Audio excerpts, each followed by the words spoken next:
ଏହି ଜୀବନରେ ସମସ୍ତେ କିଛି ବଡ଼ ହାସଲ କରିବାକୁ ଚାହିଁଥାନ୍ତି। ସଫଳତା, ସମ୍ମାନ ଆଉ ଅନ୍ୟର ହୃଦୟରେ ଜାଗା ତିଆରି କରିବା ଏମିତି ଅନେକ କିଛି। କିନ୍ତୁ ଆପଣ କେବେ ଭାବିଛନ୍ତି କି ଏମିତି କେଉଁ ସାଧନା ଅଛି ଯାହା ଆମକୁ ଏହି ପର୍ଯ୍ୟନ୍ତ ପହଞ୍ଚାଇ ପାରିବ? ତାହା ଆଉ କିଛି ନୁହେଁ ବରଂ ଆମର ଶବ୍ଦ ବା ଭାଷା ଅଟେ। ହଁ ଆଜ୍ଞା, ଆମ ଶବ୍ଦରେ ଏତେ ଶକ୍ତି ଅଛି ଯେ ତାହା କାହାର ଦୁନିଆକୁ ମଧ୍ୟ ବଦଳାଇ ଦେଇପାରେ। ଏହି ଶବ୍ଦ ଏକ ତୀର ଭଳି ହୋଇଥାଏ। ଗୋଟିଏ ଥର ବାହାରିଲେ ତାହା ଅନ୍ୟ ଉପରେ ଗଭୀର ପ୍ରଭାବ ପକାଇଥାଏ। ଏହାଦ୍ୱାରା ଆମେ କାହାକୁ ଖୁସି କରିପାରିବା, କାହାର ମନ ବଦଳାଇ ଦେଇପାରିବା ଏବଂ ଆଉ କାହାକୁ ନିରାଶ ମଧ୍ୟ କରିପାରିବା।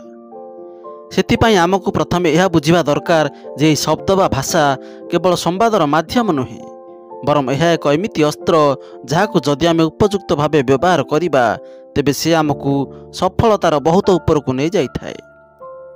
ଏହି ଦୁନିଆରେ ଶକ୍ତିଶାଳୀ ଅସ୍ତ୍ର କୌଣସି ବନ୍ଧୁକ କିମ୍ବା ବୋମା ନୁହେଁ, ବରଂ ଆମ ନିଜର ଶବ୍ଦ ହିଁ ସବୁଠାରୁ ଶକ୍ତିଶାଳୀ ଅଟେ। ଆପଣ ବହୁଥର ଦେଖିଥିବେ ଗୋଟିଏ ଲୋକର ଚେହେରା ସେତେ ସୁନ୍ଦର ନୁହେଁ, ତଥାପି ସେ ଲୋକମାନଙ୍କର ହୃଦୟ ଜିତି ନେଇଥାଏ ଆଉ ଇଜ୍ଜତ ସମ୍ମାନ ମଧ୍ୟ ପାଇଥାଏ। କାହିଁକିନା ସେ ଜାଣିଥାଏ ଯେ ସଠିକ୍ ଉପାୟରେ ଶବ୍ଦର ଆମ କଥାର କେମିତି ପ୍ରୟୋଗ କରିବା। କ'ଣ ଆପଣ କେବେ ଏମିତିକା ଲୋକକୁ କେବେ ଦେଖିଛନ୍ତି ଯିଏ ଦେଖିବାକୁ ବହୁତ ସାଧାରଣ ଅଟନ୍ତି କିନ୍ତୁ ଲୋକମାନେ ତାଙ୍କୁ ବହୁତ ଭଲ ପାଉଥିବେ? କ'ଣ ଏମିତିକା ବ୍ୟକ୍ତି ଆପଣଙ୍କ ଜୀବନରେ କେବେ ଆସିଛନ୍ତି ଯେ ନିଜର କହିବାର ଶୈଳୀ ଦ୍ୱାରା ଆପଣଙ୍କୁ ପ୍ରଭାବିତ କରିଥିବ? ଏହା ଏଥିପାଇଁ ହୋଇଥାଏ କାହିଁକିନା ସେ ଜାଣିଛନ୍ତି ଯେ ଉଚିତ ସମୟରେ ଉଚିତ କଥା କେମିତି ପ୍ରୟୋଗ କରାଯାଏ। ମନେ ରଖନ୍ତୁ, କହିବାର କଳା ଶିଖିବା ପାଇଁ ଆପଣଙ୍କୁ କିଛି ବିଶେଷ ଶିକ୍ଷାର ଆବଶ୍ୟକତା ନାହିଁ। କେବଳ ଆପଣଙ୍କର ଭିତରର ଆତ୍ମବିଶ୍ୱାସକୁ ଉଜାଗର କରିବାକୁ ପଡ଼ିବ। ଆପଣଙ୍କର ଭାବନାକୁ ସଠିକ୍ ଭାବେ ବ୍ୟକ୍ତ କରିବାର ଅଛି। ଆଉ ଯେତେବେଳେ ଆପଣ ଏହି କଳାରେ ନିପୁଣ ହୋଇଯାଆନ୍ତି ସେତେବେଳେ ଆପଣଙ୍କୁ କୌଣସି ବି ଲକ୍ଷ୍ୟ ଆଉ ଦୂର ଲାଗିନଥାଏ। ଶବ୍ଦର ଯାଦୁ ଏତେ ଶକ୍ତିଶାଳୀ ହୋଇଥାଏ ଯେ ସେ ହସୁଥିବାକୁ କନ୍ଦେଇ ଦେଇପାରେ ଆଉ କାନ୍ଦୁଥିବା ଲୋକକୁ ହସାଇ ଦେଇପାରେ। ଏହି ଯାଦୁ ଦ୍ୱାରା ରାଜନେତାମାନେ ମଧ୍ୟ ପୁରା ଦେଶ ଉପରେ ଶାସନ କରିଥାନ୍ତି। କଳାକାରମାନେ ସମସ୍ତଙ୍କ ହୃଦୟ ଜିତି ନେଇଥାନ୍ତି। ତେବେ ଆସନ୍ତୁ ଏହି କାହାଣୀ ମାଧ୍ୟମରେ ଜାଣିବା ଯେ ଆମ କଥା ମାଧ୍ୟମରେ ଦୁନିଆ କେମିତି ଜିତିପାରିବା। କିନ୍ତୁ ଭିଡ଼ିଓରେ ଆଗକୁ ବଢ଼ିବା ପୂର୍ବରୁ ପ୍ରଥମେ ଆପଣ ଭିଡ଼ିଓକୁ ଗୋଟେ ଲାଇକ୍ କରିଦିଅନ୍ତୁ ଏବଂ ଚିନ୍ତନଟିକୁ ଯଦି ପ୍ରଥମ ଥର ଦେଖୁଥିବେ ତେବେ ସବସ୍କ୍ରାଇବ୍ କରିନିଅନ୍ତୁ।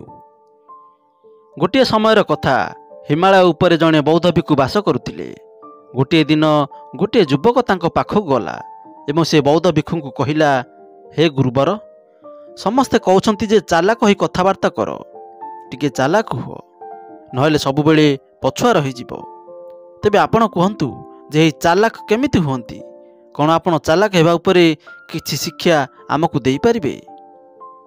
ଏହାପରେ ବୌଦ୍ଧ ଭିକ୍ଷୁ ହସି ହସି କହିଲେ, ବାବୁ, ତୁମେ ମୋ କଥାକୁ ବଡ଼ ଧ୍ୟାନର ସହିତ ଶୁଣ। ମୁଁ ଏବେ ତୁମକୁ ଯାହା କହିବାକୁ ଯାଉଛି ତାହା ବଡ଼ ମହତ୍ତ୍ୱପୂର୍ଣ୍ଣ ଅଟେ। ଏହି ଦୁନିଆରେ ସବୁଠାରୁ ଶକ୍ତିଶାଳୀ ଅସ୍ତ୍ର ହେଉଛି ଆମର ଭାଷା ବା ଶବ୍ଦ। ସେହି ଶବ୍ଦ ଲେଖାରେ ହୋଇଥାଉ କିମ୍ବା କଥାରେ। ଏହି ଶବ୍ଦ ଏକ ହତିଆର ଅଟେ। ଯଦି ଏହାକୁ କେହି ଉଚିତ ସମୟରେ ଉଚିତ ବ୍ୟକ୍ତି ଉପରେ ଏବଂ ଉଚିତ ଉପାୟରେ ପ୍ରୟୋଗ କରିନିଏ ତେବେ ସେ ତାର ପୁରା ଜୀବନକୁ ବଦଳାଇ ଦେଇଥାଏ। କେବଳ ଏତିକି ନୁହେଁ, ଯଦି ଆମେ ଚାହିଁବା ଏହି ଶବ୍ଦକୁ ଆମେ ଫୁଲ ପରି ବ୍ୟବହାର କରିପାରିବା, ଆଉ ଚାହିଁଲେ ଏହାକୁ ତୀର ପରି ମଧ୍ୟ ବ୍ୟବହାର କରିପାରିବା। ଏହି ଶବ୍ଦ ଦ୍ୱାରା କାହା ମନରେ ଗଭୀର ଆଘାତ ମଧ୍ୟ ଦେଇପାରିବା। ଏହି ଶବ୍ଦ ଦ୍ୱାରା କାହାର ଜୀବନ ମଧ୍ୟ ପରିବର୍ତ୍ତନ ହୋଇପାରିବ ଆଉ କାହାର ଜୀବନ ବର୍ବାଦ ମଧ୍ୟ ହୋଇପାରିବ। ଏହି ଶବ୍ଦ ଦ୍ୱାରା ସମ୍ପର୍କ ଗଢ଼ି ଉଠିବ ତ ଆଉ ଏହି ଶବ୍ଦ ଦ୍ୱାରା କାହାର ସମ୍ପର୍କ ମଧ୍ୟ ଭାଙ୍ଗି ଯାଇପାରେ। ଏଥିରୁ ସଫଳତା ମିଳିପାରେ ଆଉ ବିଫଳତା ମଧ୍ୟ। ଆଉ ସେଥିପାଇଁ ମୁଁ ଆଜି ତୁମକୁ କିଛି ଶବ୍ଦର ବା ଭାଷାର ଯାଦୁ ବିଷୟରେ କହିବାକୁ ଯାଉଛି। ଏବେ ଆପଣଙ୍କ ମନରେ ଏହି ପ୍ରଶ୍ନ ଉଠୁଥିବ ଯେ କ'ଣ କଥାରେ ମଧ୍ୟ ଯାଦୁ ଥାଏ? ହଁ, ନିଶ୍ଚିତ ଭାବେ ଆମ କଥାରେ ହିଁ ଯାଦୁ ଥାଏ, କିନ୍ତୁ ଏହା ଦେଖାଯାଇନଥାଏ। ପରନ୍ତୁ ଏହାର ପ୍ରଭାବ ଆପଣଙ୍କୁ ନିଶ୍ଚୟ ଦେଖାଯାଇଥାଏ। ସେଥିପାଇଁ ଏହି କଳା ଆପଣଙ୍କୁ ଶିଖିବାକୁ ପଡ଼ିବ। ଏହାପରେ ସବୁ ସଫଳତା ଆପଣ ନିଶ୍ଚୟ ପାଇପାରିବେ। ଆପଣ ଯାହାକୁ ଚାହିଁବେ ସେ ଆପଣଙ୍କ ଆଡ଼କୁ ଆକର୍ଷିତ ହେବ। ଏହି କଳା ଶିଖିବା ପାଇଁ ଆପଣଙ୍କୁ କୌଣସି ଧନ ଖର୍ଚ୍ଚ କରିବାକୁ ପଡ଼ିବ ନାହିଁ। ଆପଣ ଦେଖିଥିବେ ଯେ ବହୁତ ଲୋକ ବହୁତ ପାଠ ପଢ଼ିଥିବେ କିନ୍ତୁ ତାଙ୍କ ପାଖରେ କହିବାର କଳା ନଥିବ, ଯେଉଁ କାରଣରୁ ସେମାନେ ତାଙ୍କ ଜୀବନରେ କେବେ ସଫଳତା ପାଇପାରନ୍ତି ନାହିଁ। କିନ୍ତୁ ଆପଣ କିଛି ଏମିତି ଲୋକଙ୍କୁ ବି ଦେଖିଥିବେ ଯେଉଁମାନେ ବେଶୀ ପାଠଶାଠ ପଢ଼ିନଥିବେ କିନ୍ତୁ କଥା କହିବାରେ ସେମାନେ ନିପୁଣ ହୋଇଥିବେ ଆଉ ସେହିଭଳି ଲୋକମାନେ ହିଁ ସଫଳତା ପାଇଥାନ୍ତି। ତେବେ ଏହି କଥା କହିବାର କଳାକୁ ଶିଖିବା ଏତେ ବି କଠିନ ନୁହେଁ, କେବଳ ଏହାକୁ ଶିଖିବାର ଆଗ୍ରହ ଆବଶ୍ୟକତା ଅଟେ। କିନ୍ତୁ ଏହା ପୂର୍ବରୁ ଆପଣଙ୍କୁ ଏହି 3ଟି କଥା ପ୍ରତି ବିଶେଷ ଧ୍ୟାନ ଦେବାକୁ ପଡ଼ିବ। ଯେତେବେଳେ ବି ଆପଣ କଥା କହିବାର କଳାକୁ ପ୍ରୟୋଗ କରିବେ, ପ୍ରଥମେ ଆପଣଙ୍କୁ ଏହାକୁ ଭାବିବାକୁ ପଡ଼ିବ ଯେ ଏହା ମୁଁ କାହା ଉପରେ ପ୍ରୟୋଗ କରିବି, କାହିଁକି ପ୍ରୟୋଗ କରିବି, ଆଉ ଯଦି ଏହାର ପ୍ରୟୋଗ କରେ ତେବେ ଏହାର ପରିଣାମ କ'ଣ ହେବ। ଆପଣ ଅତି ଭଲ ଭାବରେ ଜାଣିଛନ୍ତି ଯେ ଉପରବାଲା ଆମକୁ 2ଟି କାନ ଏବଂ ଗୋଟିଏ ପାଟି କାହିଁକି ଦେଇଛି କି ଆମେ ଅଧିକ ଶୁଣିବା ଆଉ କମ୍ କହିବା। ଆଉ ଯେଉଁମାନେ କମ୍ କହିଥାନ୍ତି ସେମାନଙ୍କର ଭାବିବା ଏବଂ ବୁଝିବା ଶକ୍ତି ମଧ୍ୟ ଅଧିକ କହୁଥିବା ଲୋକମାନଙ୍କ ଠାରୁ ଅଧିକ ହୋଇଥାଏ ଆଉ ନିଜ କାମରେ ସେମାନେ 100% ମଧ୍ୟ ଦେଇଥାନ୍ତି। ସେଥିପାଇଁ ଆପଣ ଯଦି ଜୀବନରେ ଚାଲାକ ହେବା ପାଇଁ ଚାହୁଁଛନ୍ତି, ଆପଣଙ୍କର କଥାକୁ ସଠିକ୍ ଭାବରେ ପ୍ରୟୋଗ କରିବାକୁ ଚାହୁଁଛନ୍ତି, ତେବେ ଆପଣଙ୍କୁ ଏହି 8ଗୋଟି କଥାକୁ ବିଶେଷ ଭାବରେ ଧ୍ୟାନ ଦେବାକୁ ପଡ଼ିବ। ଆଉ ଗୋଟିଏ କଥା ମନେ ରଖନ୍ତୁ ଯେ ଚାଲାକର ସହିତ କଥାବାର୍ତ୍ତା କରିବାର ଅର୍ଥ ଏହା ନୁହେଁ ଯେ ଆପଣ ଏକଦମ ସ୍ୱାର୍ଥୀ ହୋଇଯିବେ ଆଉ କାହାର ଦୁର୍ବଳତାର ଫାଇଦା ଉଠାଇବେ। ଆମକୁ ଚାଲାକର ସହିତ ଏଥିପାଇଁ କଥାବାର୍ତ୍ତା କରିବାର ଆବଶ୍ୟକ କାରଣ ଏହାଦ୍ୱାରା ଆମର ଏବଂ ଅନ୍ୟମାନଙ୍କର ଫାଇଦା ହୋଇପାରିବ। ଆମେ ଲୋକମାନଙ୍କ ସହିତ ଯେତେ ଭଲରେ କଥା ହେବା ସେତେ ଲୋକମାନେ ଆମକୁ ପସନ୍ଦ କରିବେ, ଆମର ଇଜ୍ଜତ କରିବେ, ଆମ କଥାକୁ ଅତି ଧ୍ୟାନର ସହିତ ଶୁଣିବେ। ସମାଜରେ ଆମର ମାନ ସମ୍ମାନ ବଢ଼ିବ। ସେଥିପାଇଁ ଯଦି ଆପଣ ଏହି ସମାଜରେ ରହିବାକୁ ଚାହୁଁଛନ୍ତି, ତେବେ ସମାଜ ଅନୁସାରେ ଭାବିଚିନ୍ତି କଥା କହି ଚଳିବାକୁ ପଡ଼ିବ। ଏହାପରେ ବୌଦ୍ଧ ଭିକ୍ଷୁ ସେହି 8ଗୋଟି କଥା ମଧ୍ୟରୁ ପ୍ରଥମ କଥା କହିବା ଆରମ୍ଭ କଲେ। ପ୍ରଥମ କଥା, ଆପଣଙ୍କର କଥାକୁ ଯେତେ ପାରିବେ କମ୍ ଶବ୍ଦରେ କହିବାକୁ ଚେଷ୍ଟା କରନ୍ତୁ, କାହିଁକିନା ବୁଦ୍ଧିମାନ ହେବାର ଅର୍ଥ କୌଣସି କାର୍ଯ୍ୟକୁ ଯେମିତି ସହଜରେ କରିବା କଥା। ଯଦି ଆପଣଙ୍କର କଥାକୁ କମ୍ ଶବ୍ଦରେ କହି ନ ପାରିବେ, ତେବେ ସାମ୍ନାବାଲା ଆପଣଙ୍କର କଥାକୁ କେବେ ହେଲେ ଧ୍ୟାନରେ ଶୁଣିବେ ନାହିଁ। ଆପଣଙ୍କର କଥା ତାଙ୍କୁ ବୋର୍ ଲାଗିବ। ଆପଣଙ୍କର ଆଖପାଖରେ ଦେଖିଥିବେ ଏମିତି ବହୁତ ଲୋକ ଥିବେ ଯେଉଁମାନେ ତାଙ୍କର କଥାକୁ ବହୁତ ବଢ଼ାଚଢ଼ା କରିକି କହୁଥିବେ ଆଉ ତାଙ୍କ କଥା ଆପଣଙ୍କୁ କେମିତି ଲାଗେ। ବାସ୍ ଠିକ୍ ସେମିତି ଯଦି ଆପଣ କାହାକୁ କୌଣସି କଥା ବଢ଼ାଚଢ଼ା କରି କହୁଥିବେ, ସେମାନେ ମଧ୍ୟ ଆପଣଙ୍କୁ ଠିକ୍ ସେମିତି ପାଗଳ ବୋଲି ଭାବିବେ। ଆପଣଙ୍କ କଥାକୁ ଯେତେ ବଙ୍କା ଟଙ୍କା କରି କହିବେ, ଆପଣଙ୍କର କଥା ସେତେ ମୁସ୍କିଲ ହୋଇଯିବ। ଯେତେ ସିଧା ଭାବରେ କହିବେ, ଆପଣଙ୍କର କଥା ସେତେ ସହଜ ଲାଗିବ। ସେଥିପାଇଁ ଧ୍ୟାନ ରଖନ୍ତୁ, ସବୁବେଳେ ନିଜର କଥାକୁ ଯେତେ କମ୍ ଶବ୍ଦରେ କହିବେ, ଲୋକମାନେ ମଧ୍ୟ ଆପଣଙ୍କର କଥାକୁ ସେତିକି ଅଧିକ ଗୁରୁତ୍ୱ ଦେବେ। କାହିଁକିନା ଆଜିକାଲି ଯୁଗରେ କାହା ପାଖରେ ଏତେ ସମୟ ନାହିଁ ଯେ ସେ ଆପଣଙ୍କର କଥାକୁ ଗପ ଭଳି ଧ୍ୟାନରେ ଶୁଣିବେ। ଏଥିରେ ଅନ୍ୟର ସମୟ ତ ବର୍ବାଦ ହେବ, ତାହା ସହିତ ଆପଣଙ୍କର ସମୟ ମଧ୍ୟ ବର୍ବାଦ ହେବ। ଦ୍ୱିତୀୟ କଥା, ଏହାପରେ ଦ୍ୱିତୀୟ କଥା ହେଉଛି ଯେ ଅନ୍ୟର ହୃଦୟ ଜିତିବା ଶିଖନ୍ତୁ। ଯେତେବେଳେ ଆପଣ କାହା ସହିତ ବସ ଉଠ କରୁଛନ୍ତି, ସେମାନଙ୍କ ସହିତ ଏମିତି ବ୍ୟବହାର କରନ୍ତୁ ଯେମିତି ସେମାନେ ଆପଣଙ୍କର ସହିତ ସହଜ ଅନୁଭବ କରିବେ। ଆପଣଙ୍କ ଅନୁପସ୍ଥିତି ଯେମିତି ତାଙ୍କୁ ଖାଲି ଖାଲି ଲାଗିବ। ଯଦି ଆପଣଙ୍କର କାମ କରିବାର ଅଛି, ତେବେ ସାମ୍ନାବାଲାକୁ ଟିକେ ପ୍ରଶଂସା ମଧ୍ୟ କରିବାକୁ ପଡ଼ିବ, କାହିଁକିନା ସମସ୍ତେ ନିଜର ପ୍ରଶଂସା ଶୁଣିବାକୁ ଭଲ ପାଇଥାନ୍ତି।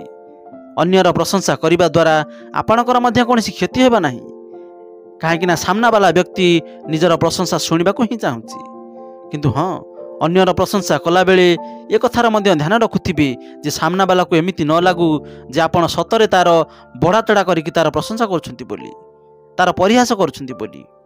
ମନେକର କୌଣସି ବ୍ୟକ୍ତି ଦେଖିବାକୁ କଳା ଅଟେ ଆଉ ଆପଣ ତାକୁ କହିଦେଲେ ଯେ ତୁମେ ବାଜି ବହୁତ ସୁନ୍ଦର ଦେଖାଯାଉଛ, ତେବେ ସେହି ଲୋକ ଆପଣଙ୍କ କଥାକୁ ନିଶ୍ଚୟ ବୁଝିନେବ ଆଉ ଆପଣଙ୍କ ଉପରେ ସେ କ୍ରୋଧ ମଧ୍ୟ କରିପାରେ, କାରଣ ସେ ଭଲ ଭାବରେ ଜାଣିଛି ସେ ଦେଖିବାକୁ ବହୁତ କଳା ଅଟେ ଆଉ ସେ ଏତେ ସୁନ୍ଦର ହୋଇଯିବ ହଠାତ୍, ଏହା କେମିତି ସମ୍ଭବ।